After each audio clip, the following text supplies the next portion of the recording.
Sanitary District meeting, a general meeting for July 7th, 2020 at 7:34 p.m. 2022.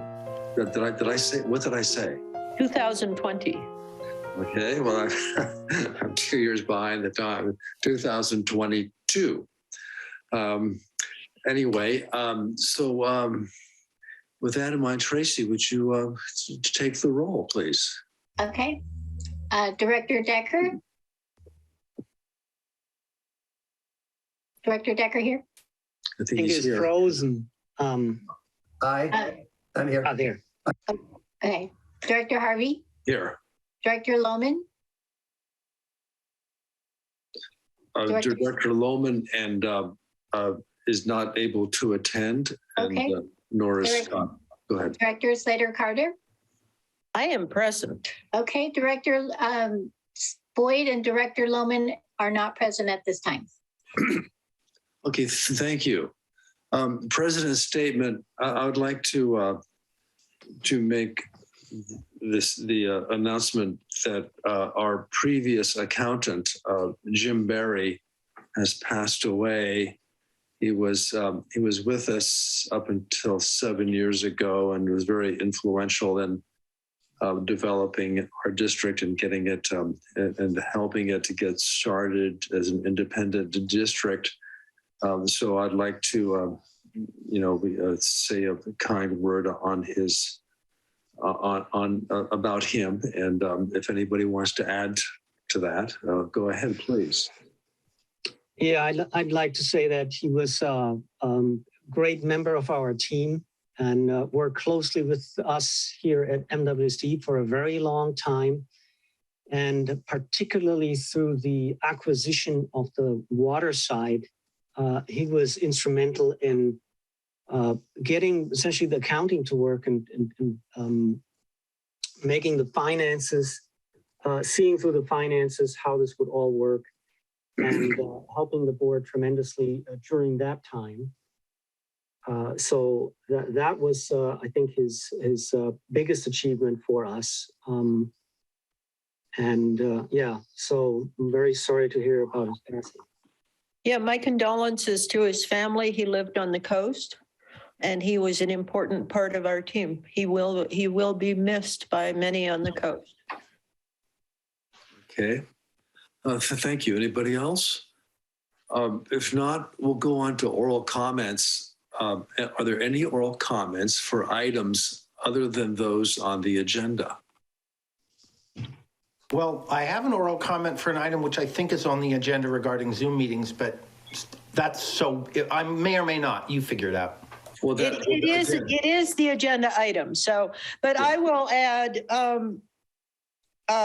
something I mentioned to folks beforehand is if you go to the MWSD website, you will see a climate section, and on it you can go to the rainfall totals, which are kept by Balance Hydrologics from a meter we have at Alta Vista. And you can also go back historically to when we put that meter there. So you can track it for the last, I don't know, many years. And I believe there is still a link there to get back to the old rainfall records that were kept at the airport. But the new ones are the new equipment is so much more sensitive. And I was shocked and amazed when I was on it the other day to read that in June of this year, we had measurable 2/3 of an inch of precipitation. And we're all going, well, that was just fog.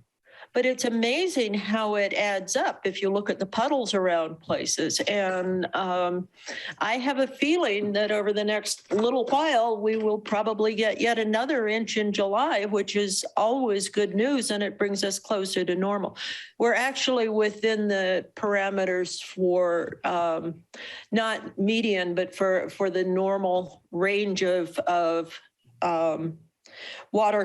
waterfall on our little microclimate of the coast. We're not speaking about California.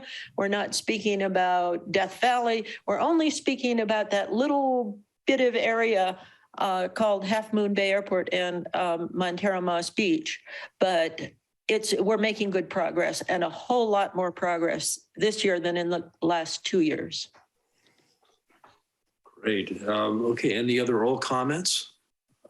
If not, we'll go on to the consent agenda. There are 10 items on the consent agenda. Number 1, approve minutes for regular scheduled board meeting June 2nd and special board meeting June 8th, 2022.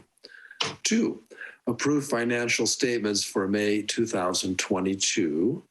3, approve warrants for July 1st, 2022. 4, SAM flow report. 5, monthly review of current investment portfolio. 6, connection permit applications received. 7, monthly water production report. 8, rain report. 9, monthly solar energy report. And 10, monthly public agency retirement service report for April 2022.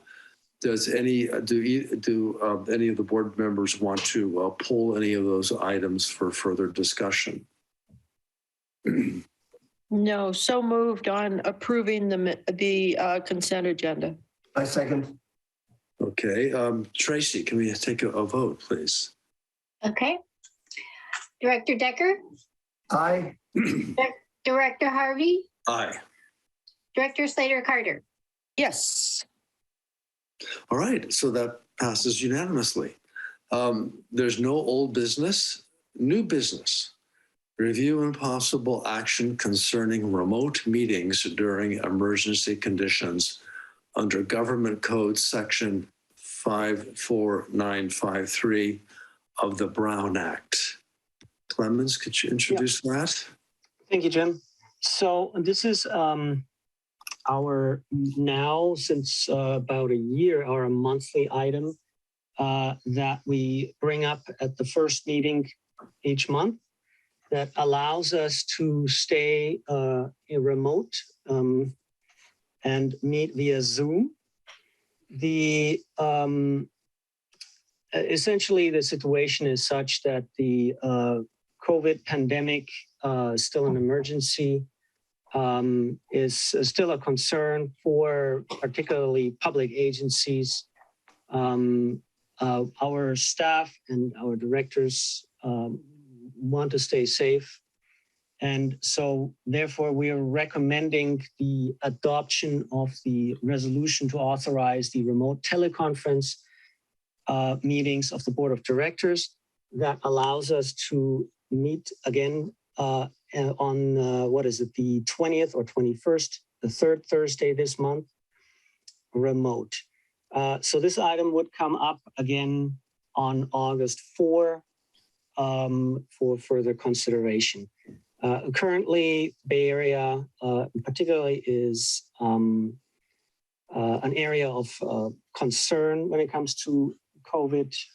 Numbers are extremely high. We've seen that also through the measurements that actually, or through the samples that SAM provides and the analysis that's done at the SAM plant. So currently, the pandemic is all around us, and we want to ensure that everybody stays safe.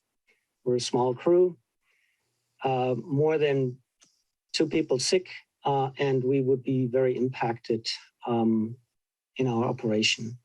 So with that, recommendation is to approve the resolution. Thank you. All right, so we'll discuss it. Does anybody want to discuss any comments on this item? I'm interested to hear what Bill says. And Okay, Bill. Thank you. I'll make it brief because this is exactly the moment when we're hosting choir practice 2 rooms over in our house. So I'm going to have to be out of here very quickly.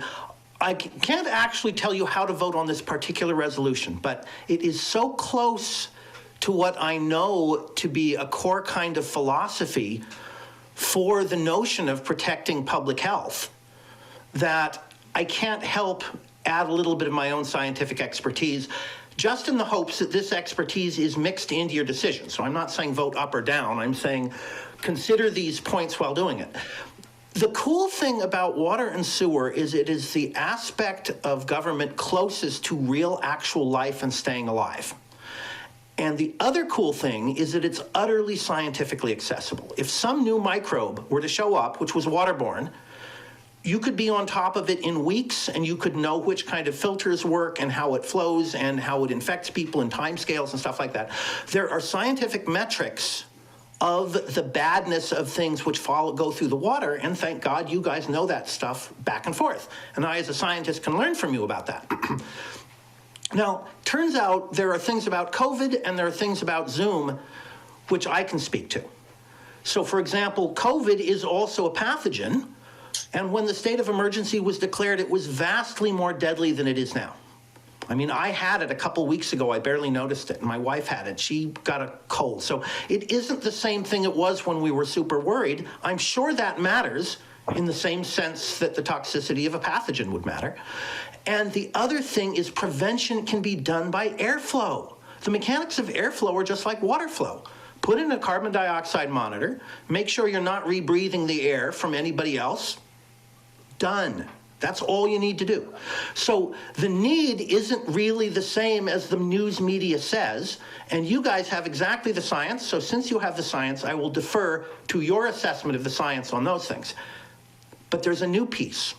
What's wrong with Zoom anyway? I have a hunch most of you, at least in private, would say you kind of miss the actual real-life meetings where you can hear the subtleties of, coffee mugs moving around or the wind blowing on the window. Turns out that's real.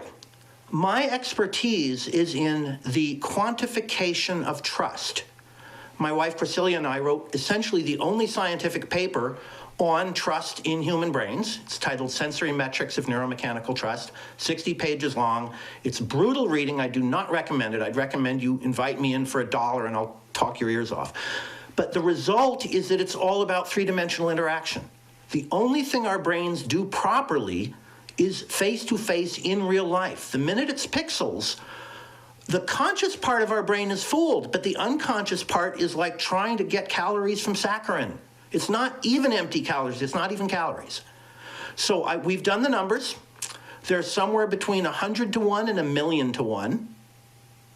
I'm talking about how much more trust you get in 3-space than Zoom, saying essentially Zoom provides no trust. And I can back that up with whatever scientific things. But as long as you know it's something to consider, then the scientific discussions can happen according to whatever rules the Brown Act says scientific discussions happen. I just want you to know that I care deeply about governance as a trust-forming issue, just as I care deeply about water quality as a health issue, for kind of a lot of the same reasons. I hope that makes sense to you. Okay, thank you. I'd like to make the first comment. The first part of my comment, I appreciate if you stay around. Hold off on your choir practice for a few minutes, Bill. Oh, sure. Listen to our comments, please. My first comment is I, more than anyone, perhaps, would like to have a in-person Zoom meeting. I miss being with my fellow board members and seeing the community people come in and talk and interact with us directly. I would also say that since we've been having Zoom meetings, we've had a lot more people participating, coming in on Zoom. People who we know, people who we've never met before. Like I don't have no direct experience with you previously to these discussions. Many more people have joined the process, and I think that's a positive thing. Okay, so and my next comment is on scientific expertise. I appreciate your scientific expertise, Bill. I also have scientific expertise, 38 years in medical research, Stanford University, on the lung transplant program, in respiratory medicine. I am very familiar with this virus, and I'm very familiar with the steps necessary to keep it under control within a closed environment. And I'm telling you, I'm glad that you had a very mild experience. You and your wife had a very mild experience. I want to tell you that from my direct recent experience is not mild. I'm a much older person than you. We had symptoms. We had severe symptoms. We took Paxlovid, and we even with Paxlovid and even with direct treatment for us, it was very difficult. The respiratory, within 6 days, the virus was completely gone. In our case, we didn't have a bounce back with that particular medicine, but we had respiratory effects, upper respiratory effects, as after a cold or flu, coughing,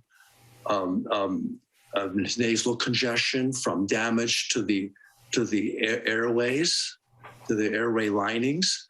It's been a very difficult time in the last few months.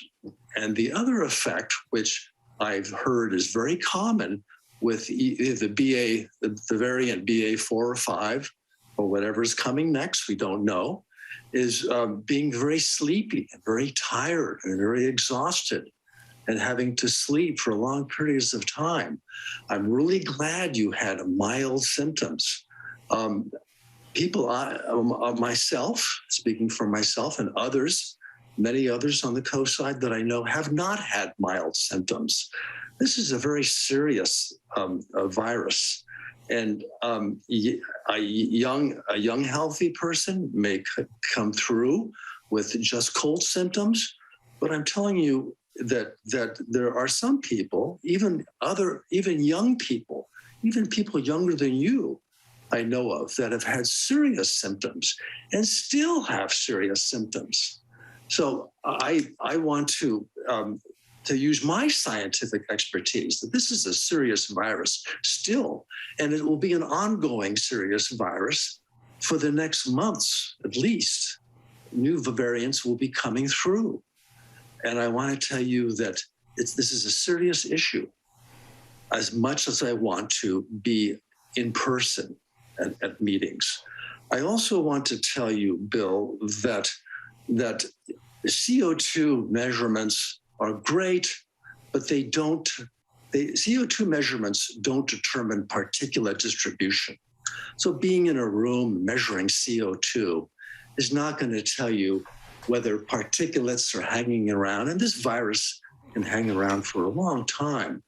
And I think that being in a room, in any closed room for a board meeting, which could take 2 or 3 or 4 hours, and measuring CO2 is not going to determine the distribution of viral particulates. I know that you've got super scientific expertise, but I have 38 years of scientific expertise, and I'm telling you that this virus is not to be fooled with. And I think it's proper that we go month to month and make the decision. I'm going to vote to make the decision to stay with Zoom until things change. And so I feel very strongly about that. And so I'm going to throw my scientific expertise, respiratory scientific expertise and medical research on having this go on from month to month. We're not doing this forever. If things change, for the next month, we'll have in-person meetings. But for now, I think that's the best way to go. So, Catherine or Peter, do you have, and then Clemens, do you have any comments to make? Well, I'll make a comment. Okay. And that is, I like the fact that we can get the community to participate in ways they haven't before. And my suggestion now and into the future is that we always make it possible for the community to participate even within office meetings via Zoom. Because when you've got little kids and you want to pay attention to the meeting and you can't find a babysitter, Zoom is a wonderful thing. And Zoom may not deal with complete trust, And trust is something that is of major importance in any kind of human relations, and particularly for a public agency like MWSD that provides public health services to the community and takes the community's money to do that. We have to have trust in order to be able to function. But some information and putting it forward as best we can is better than a vacuum. So Zoom is not perfect, but I agree with Jim. We have a very large elderly community in Montara and Moss Beach. And we also have people who have moved to Montara and Moss Beach who are immune compromised. Our water only has chlorine in it. It doesn't have chloramine in it. So people with kidney dialysis and kidney problems cannot drink the water over the hill, but they can drink our water. Chloramine is an interesting chemical that the federal government insists we put in water of very large distribution systems. One of the advantages of not combining with CCWD is neither agency needs to have chloramine. If we combined, I think we were just over the borderline and we would have to do that. So that said, I go along with Jim. We need to take care of our community. We need to take care of our crew. And I do miss the meetings. I miss the joking and the camaraderie and the gossip and just all that kind. And well, you're right. I loved bringing cookies for everybody, and I miss that.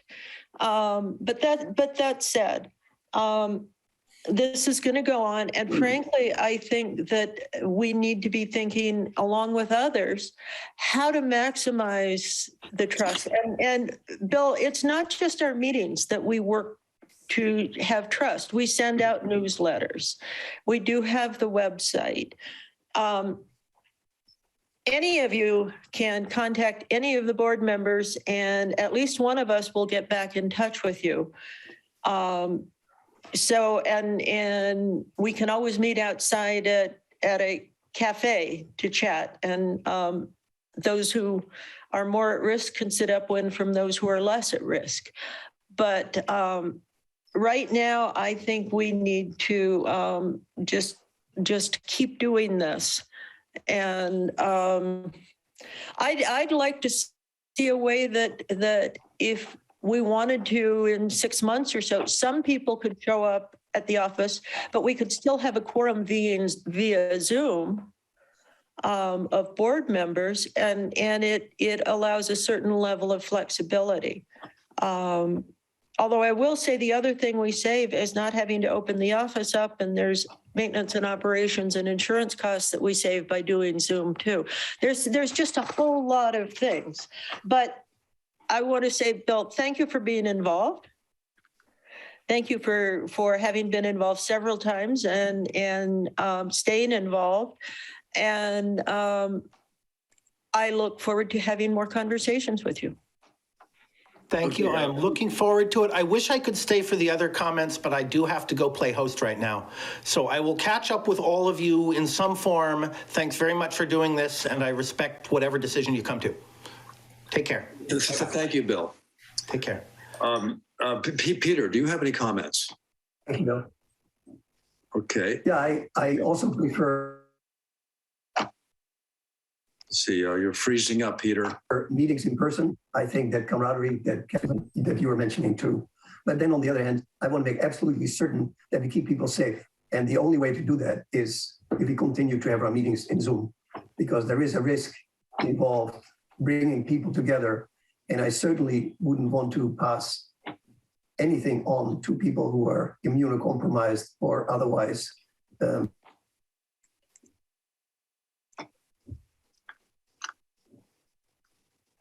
Peter, you've are susceptible to this terrible virus. And incidence again of the B4 and the B5 viruses, and that is not going to stop anytime soon. okay. Thank you, Peter. Are there any other comments? Yeah, I would like to Clemens? also comment on this. I'm glad actually that Bill started this out from the scientific approach, and Jim, you added to it. And it was really the trust that Bill pointed out, and that we've been talking about here that is so important. What I want to say is, besides any scientific approach, there's also a perception issue with this, meaning forcing, regardless of what the facts are, this is an emotional topic.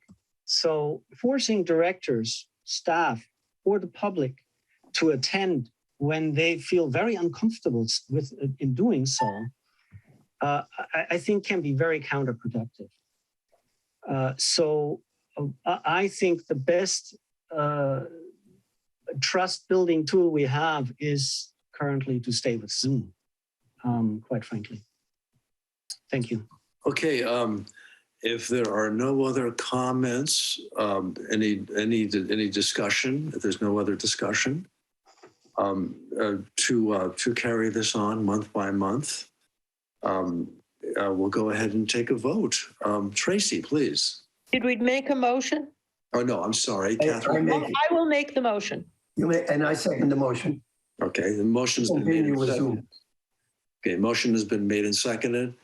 So we're ready for the vote. Thank you for helping me. I'm not used to being the host, the leader on this. Okay, so Tracy, let's go ahead and have a roll call vote, please. Okay. Director Decker? Is he frozen? Aye. Oh. Director Harvey? Yes. Aye. Director Slater Carter? Yes. Okay, so that passes, and I also want to say I want to thank Bill for bringing this up and getting it discussed intelligently, and I appreciate that also. So we'll go on to the next item of new business, which there is none. So in that case, we'll go on to reports. So Sewer Authority Mid-Coast Side meetings. So Catherine, Yes. The last Sewer Authority Mid-Coast Side meeting was June 27th. And on it, we had the single action item was to purchase a variable speed pump system. And so it was a short meeting.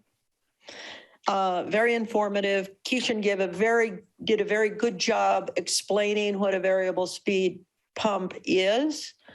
I think it's important because as board members, we have a knowledge base that probably exceeds that of the general public.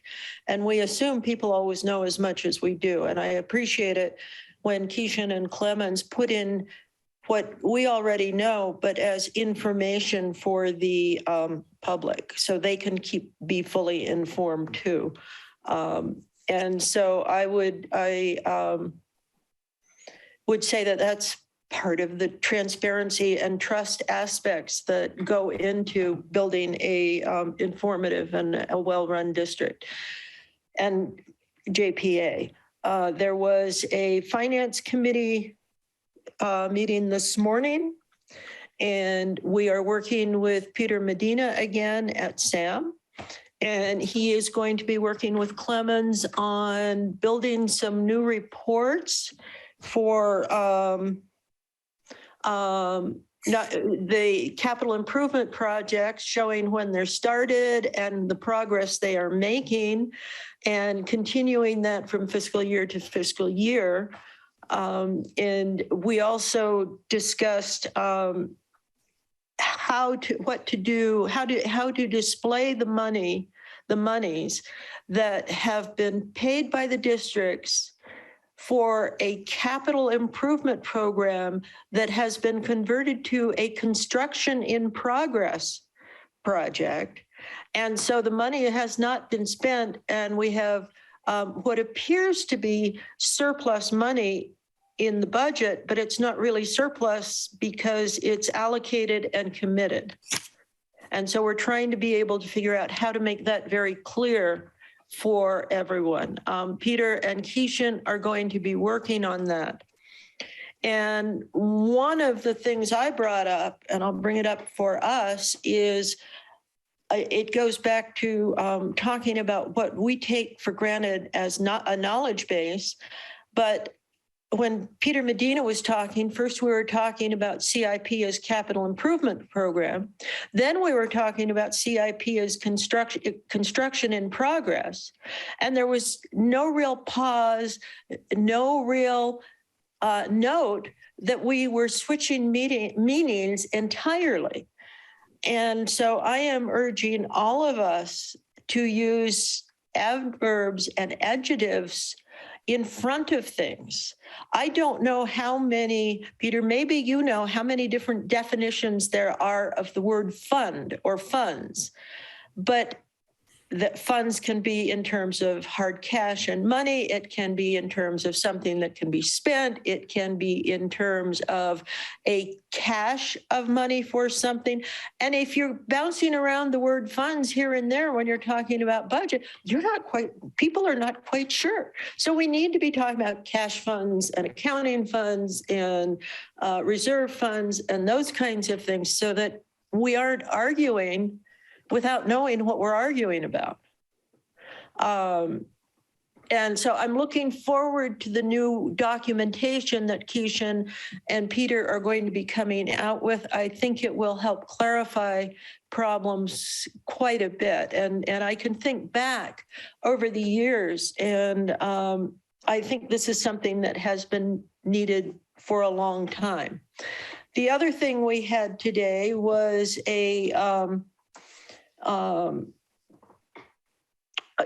operations committee meeting, and Keishan talked about the ISO 14001 certificate, which is an environmental certificate offered by a private company that cities and businesses and districts can pay for to get. And the setup cost is $18,000, and then there's an annual cost of about $2,500. And it sounds like a really good idea. The operations committee and Keishan are further exploring some of the details on it. It's not going to be a burden on staff, according to Keishan, but it also coming from a private company who does a audit of your processes and helps you detail what you need to do in handling dangerous chemicals or other processes of a failure and those kinds of things. I think it has some opportunities. I know San Francisco PUC uses it. My concern is that it is the documentation that Keishan, from the websites that Keishan gave us, were more of sales documents than the kind of documentation that people who spend a lot of time poking at roots want.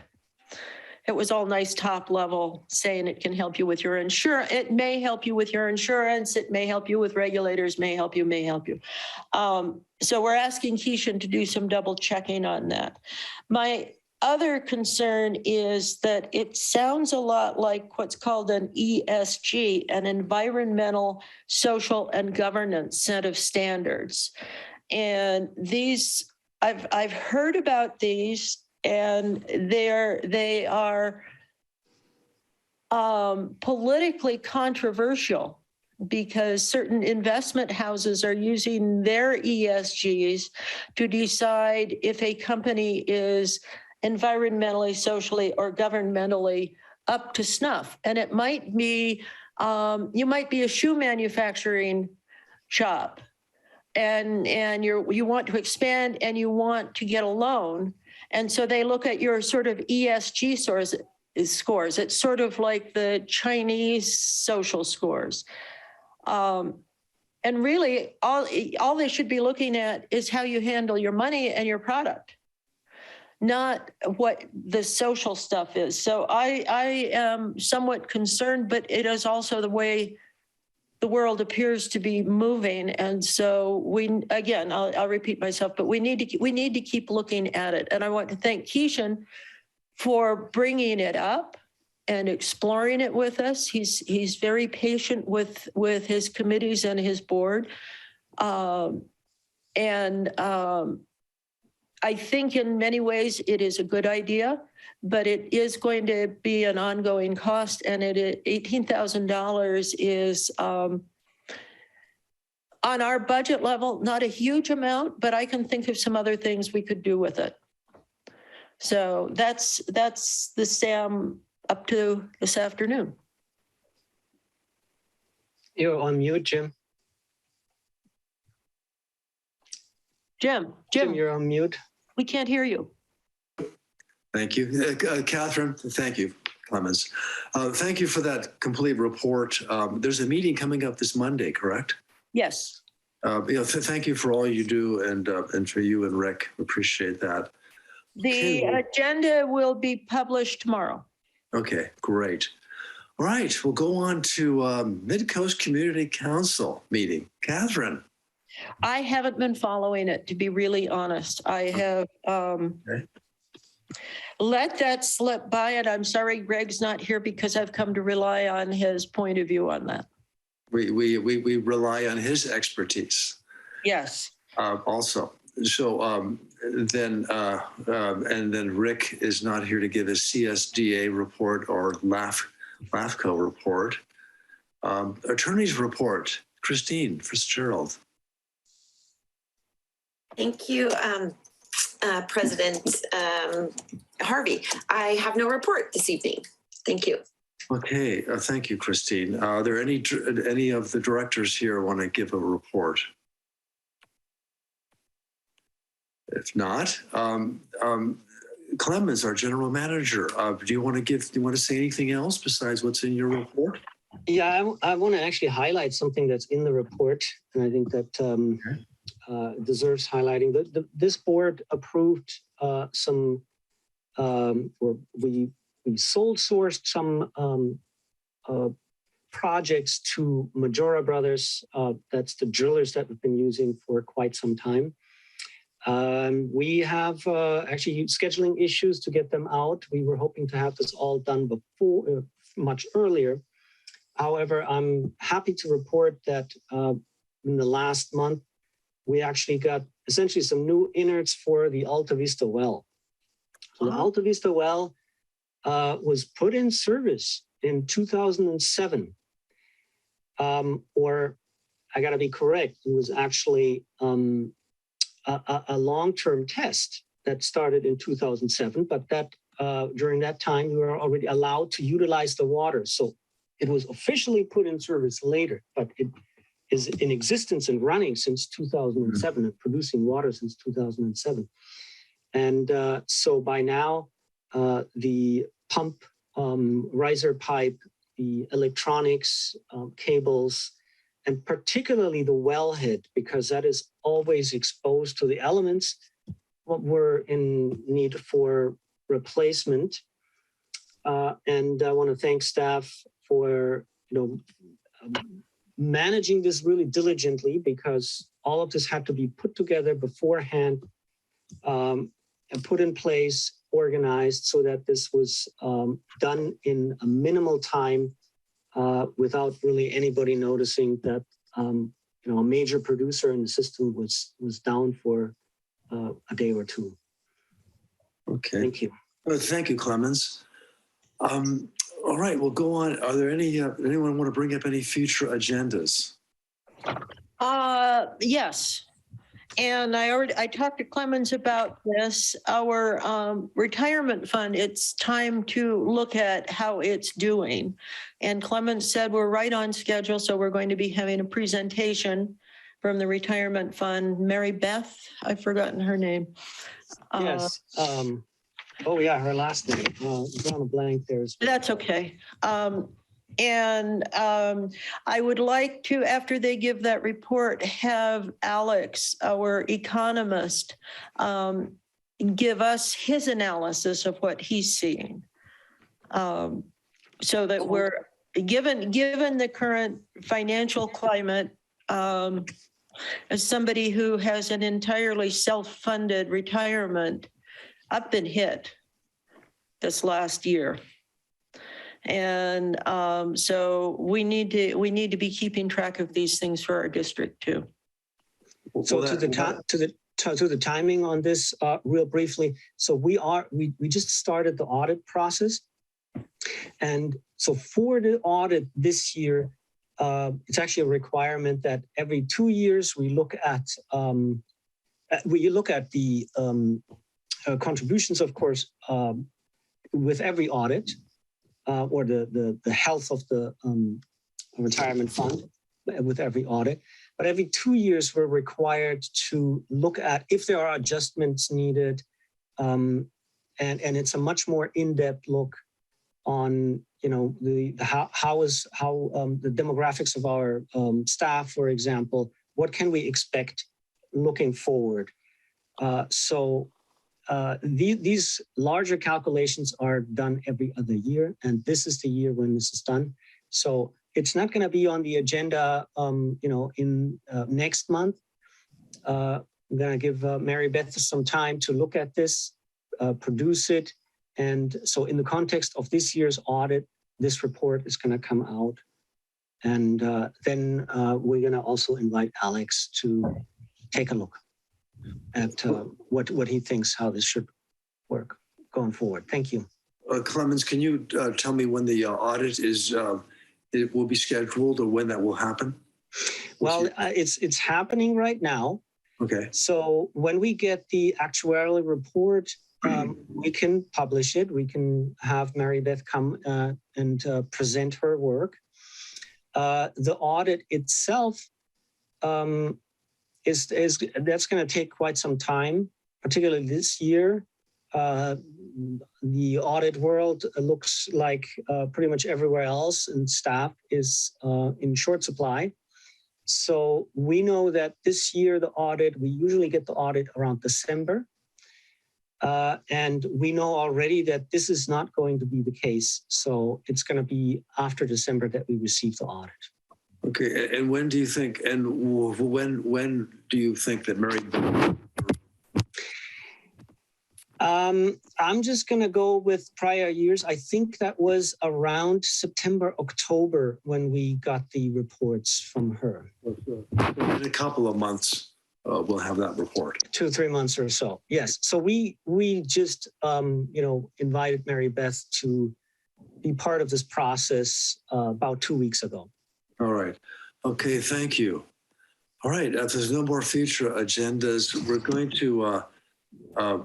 to convene in closed session in a few minutes for a conference with legal counsel, existing litigation, Government Code 54956.9D (1).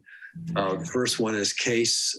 Is the City of Half Moon Bay versus Granadas Community Services District et al. The second one is the Olympian Golf Properties Incorporated. And then the other one is the conference with legal counsel, anticipated litigation. And then we will report any actions we take in closed session, if any, at the adjournment. So if there's no other comment, we'll go ahead and end this public part of the meeting and meet at, we'll meet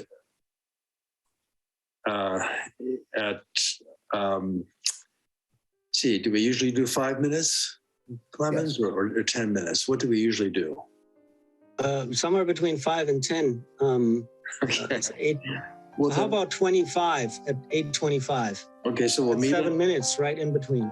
Okay, we'll meet. I want to say we are just zipping along here. I'm rest. Well, that's I'll take full credit. No, I'm just kidding. No, You're good, Jim. You have a history of that. yeah, I'll take full credit.